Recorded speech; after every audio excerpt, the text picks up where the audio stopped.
to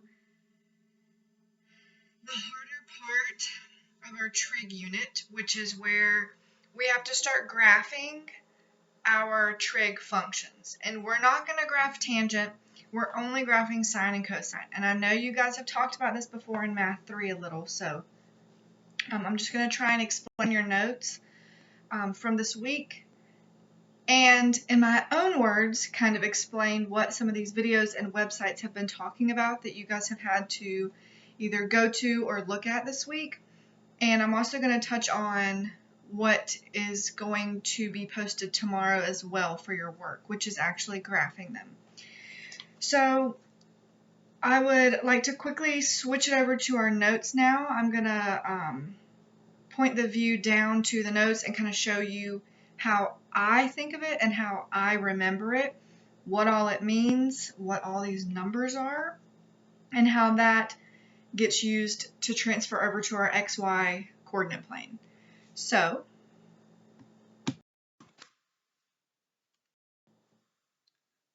let's take a look at your notes. So this is my filled out unit circle.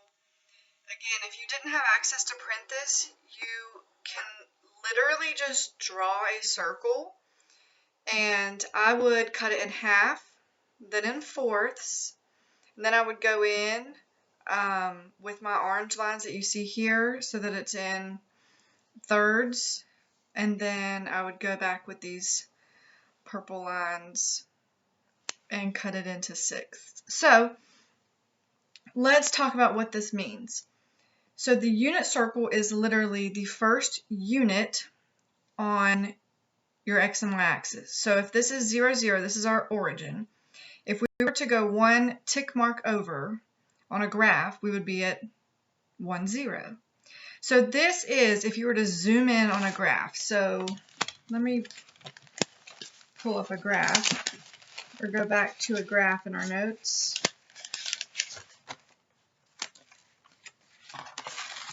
So here's a graph, right? So the unit circle is literally within this first little set of boxes here.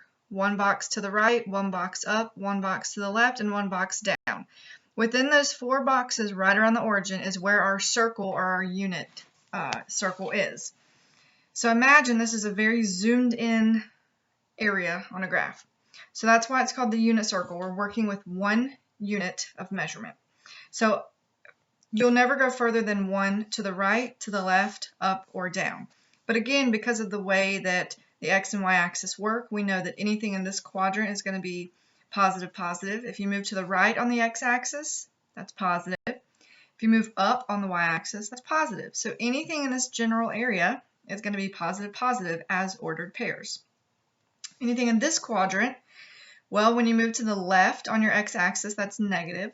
But we're still having to move up on the y-axis to get to any of these points. So any ordered pair in this quadrant will be negative, positive.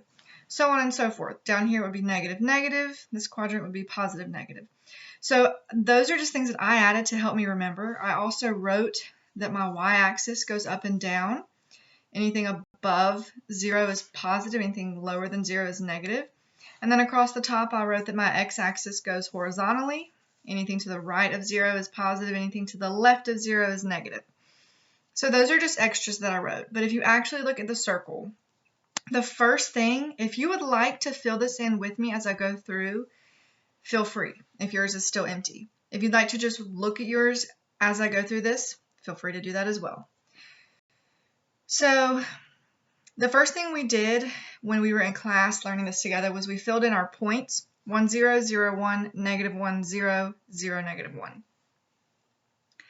Then we talked about, well, what is a radian? And a radian is just, if we flip back over here, you guys already have these notes from the other week, but it's the measure of your central angle intercepting that arc length.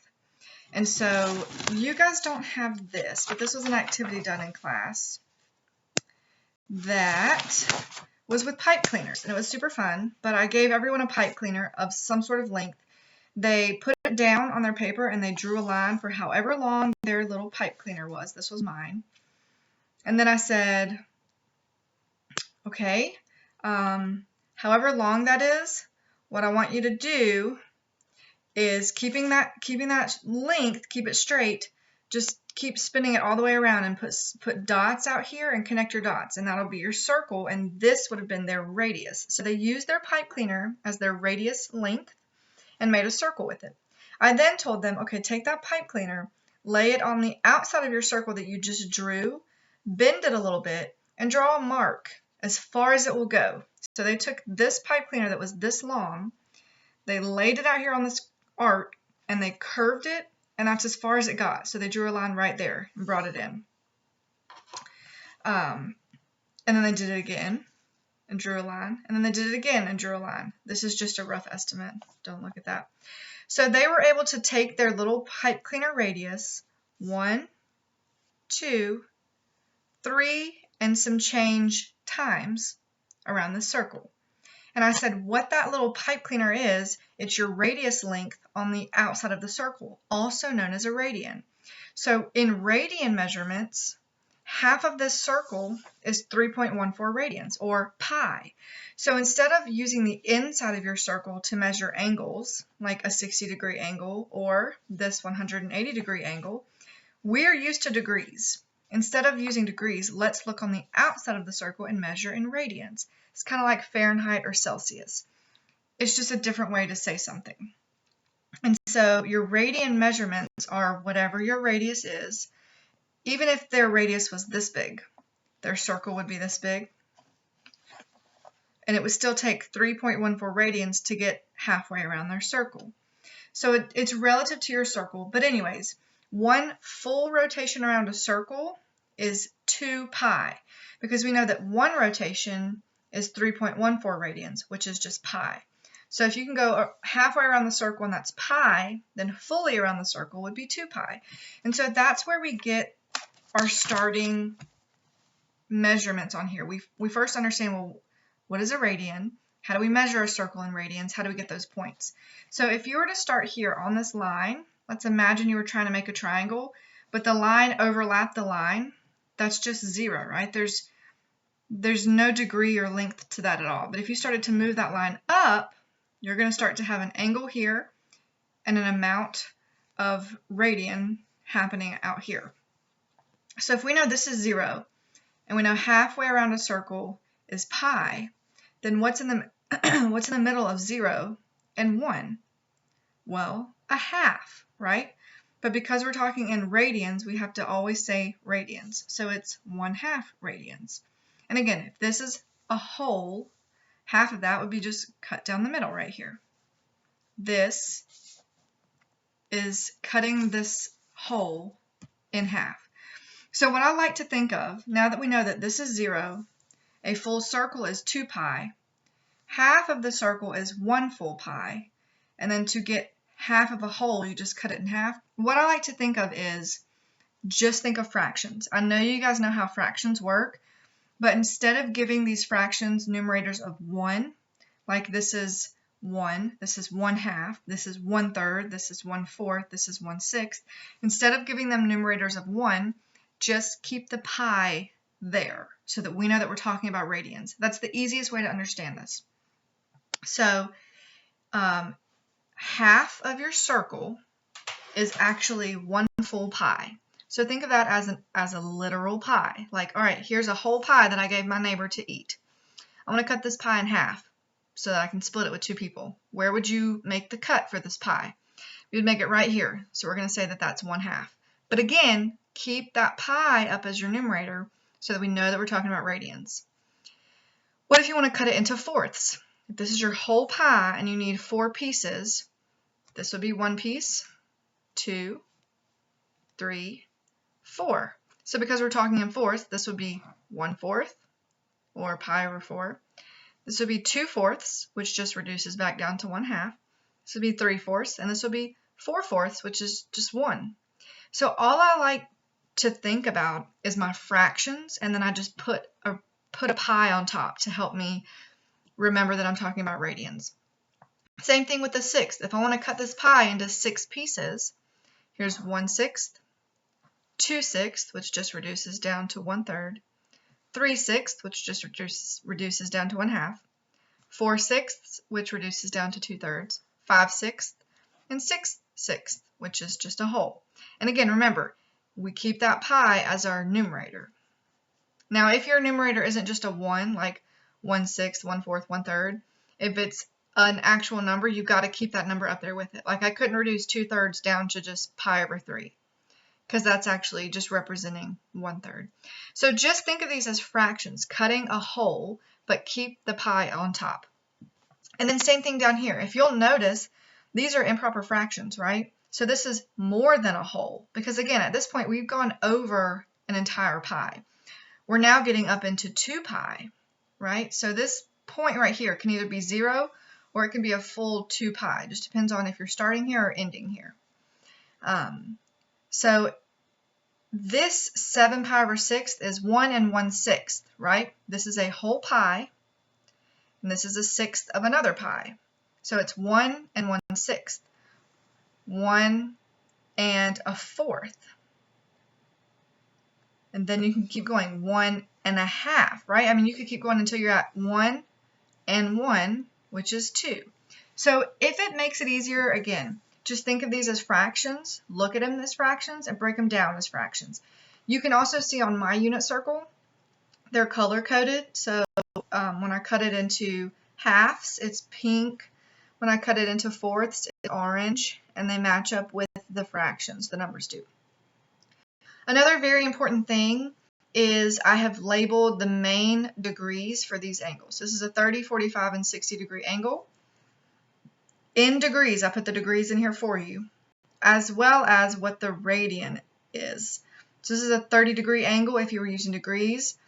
The measure of this arc in radians would be pi over 6. So 2 different ways to say it, and they should match up there.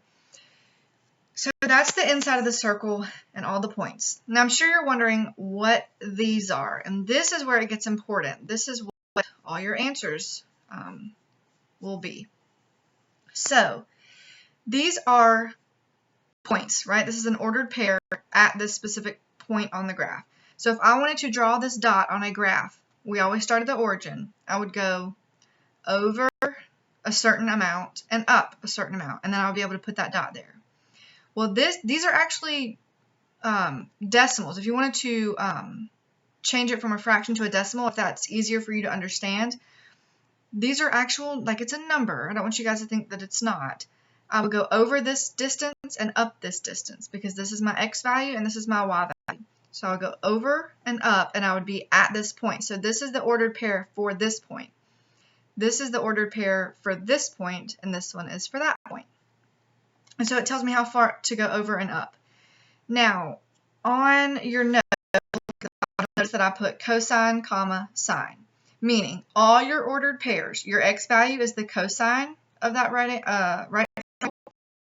The y value is the sine of that right triangle. Because if you went to the website where you could work with the interactive circle, you will see that if you take your mouse and you move it around this circle and you move it up and down, you are essentially moving this triangle. And let's use my index finger as the outside side of this triangle, right? So if I were to put my finger here, this is a right triangle right here, right? Here's a right angle.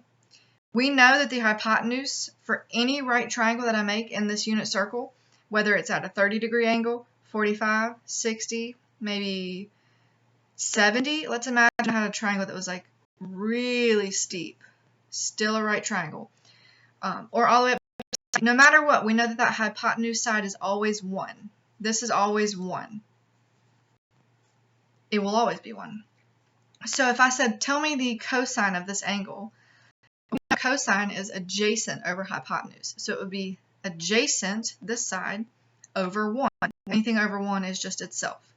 So cosine is always your adjacent side.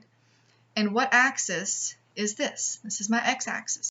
So in your right triangle, the cosine value is always your adjacent side, which is moving along this x-axis. So it's basically just your x value. How far over are you moving to make that right triangle? Are you not moving very far, or are you moving really far? Now, again, in this right triangle, if I said tell me the sine value, well, sine is opposite over hypotenuse. This would be my opposite side in this right from the inside angle from here. So if I said, what is the sine value? We would say, okay, well, opposite side over hypotenuse. And again, our hypotenuse is always 1 in a unit circle. So it's basically just the opposite side. Is it only this tall? Is your opposite side this tall? Is your opposite side this tall? And you know what that is? It's a measurement on the y-axis. So it's a movement on the y-axis. So basically, when something says to tell you the cosine of an angle, it's wanting to know the x value. The sine is the y value. That's your shortcut. So all of these points are the cosine or the sine value degrees or types of triangles you'll see. You'll typically see those triangles. Now there are others you need to know and be able to find. But that is what this unit circle is. This is not for you to remember. This is a tool for you to always be able to go back to and use for quick access to answers. So if I were to say, let's see, what's the example that I used to use? Tell me the sine value at 4 pi over 3. Okay, so you would look on here and you'd say, all right, 4 pi over 3 is right here. The sine value at 4 pi over 3, you've got two options. It's either this one or this one. And if you look down here, you'll see, okay, sine is my y. So the sine value at 4 pi over 3 is negative square root of 3 over 2. That's your answer. And again, this was explained in that video, but sometimes just hearing it in a different way is helpful. So I just wanted to explain that to you. Another thing is your coterminal angles, just making sure that we understand that as well. An angle, especially on a circle, you can keep going and going and going and going. I know you guys are used to 90-degree angles, 180 degrees, 275, 360, so on and so forth. And you can keep going with this, like I said, but basically coterminal angles are angles where you've been given a picture like this, and they're asking you, what is that angle? And you have to look at the image, or they give you an actual angle and tell you to draw the picture. And you've got to figure it out. So some of the things that I told my kids last year were to count the swirls, if that's helpful. We always start at 0. So if you look back up at your unit circle, this is 0 degrees. We always start on this line. So I would have some kids trying to start somewhere else. No, no. Put your pencil here and start here. All angles go this way first. Normal angles that are positive numbers. So from there, you just start going. And wherever your swirl stops, you should be able to figure out the angle because you just count how many swirls there are. So in this example, we have one full circle, then we have one quadrant, which we know is a 90 degree, and then a little bit extra. So you can figure it out by just doing a little bit of mental math here. The example that I gave the kids right here was one full swirl or one full circle and then a little bit extra. So it looks like we did 360 degrees plus a little 45. The reason we know this is because one quadrant is 90 degrees, right? This is 90, this is 180, 270, 360. So if this is half of 90, that's where we get the 45. So we did 360 plus 45 and got 450 as the degree. They can also go in the opposite direction. So from 0, 0, they can start by going down first, which simply means we're going to count the same, but we're now going to have negative degrees. So this one, instead of going up and around, it went down. And we know anything that goes down is negative. So this would just be a negative degree. And it's negative 315 because it's 90 plus 90 plus 90 plus 45. So I just wanted to quickly touch on that. That was super helpful in understanding what the unit circle is and what it means. It's just a different way to look at your angles because, again, we need to know how to go from degrees to radians and radians to degrees in order to graph. You guys had practice with that last week. If you still need help understanding how to convert from radians to degrees or degrees to radians, let me know in the comments below. Now, for your assignment tomorrow, I'm going to go ahead and explain this as well while we are here. How do you graph the circle? This was also explained in the video very well, I do believe. She actually made a table and plugged it in, and I have uploaded blanks of these for you guys to print if you'd like. But let's look at the parent graph, which is just nothing has been altered at all. We're just taking it directly from the unit circle and opening it up for a cosine and sine function. So the cosine value when your angle is 0, so if you were to look back at your unit circle and find where the angle is 0, what would the cosine value be at that point? So we would go back to our unit circle and say, okay, well right here my angle is 0 degrees. The cosine value, if we look at this ordered pair, and we know cosine is our x value. So we're looking at all of our x values right now. Our x value is just 1. So we filled in 1.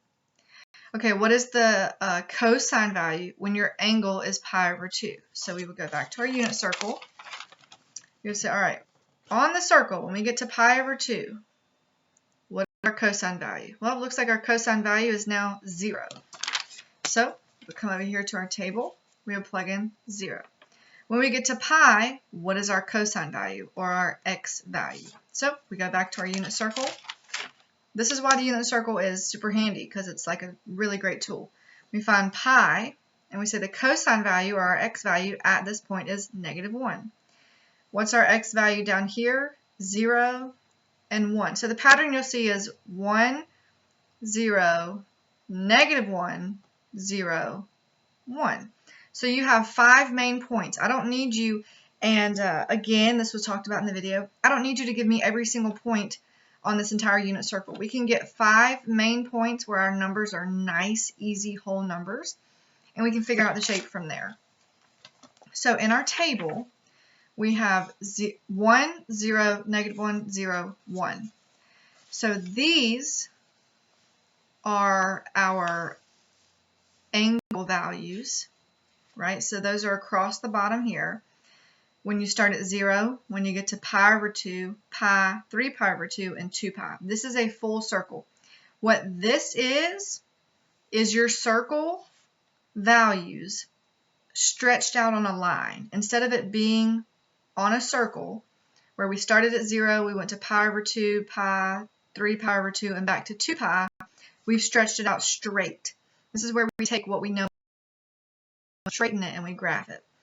And now we're just going to make our cosine values our movement along the y-axis.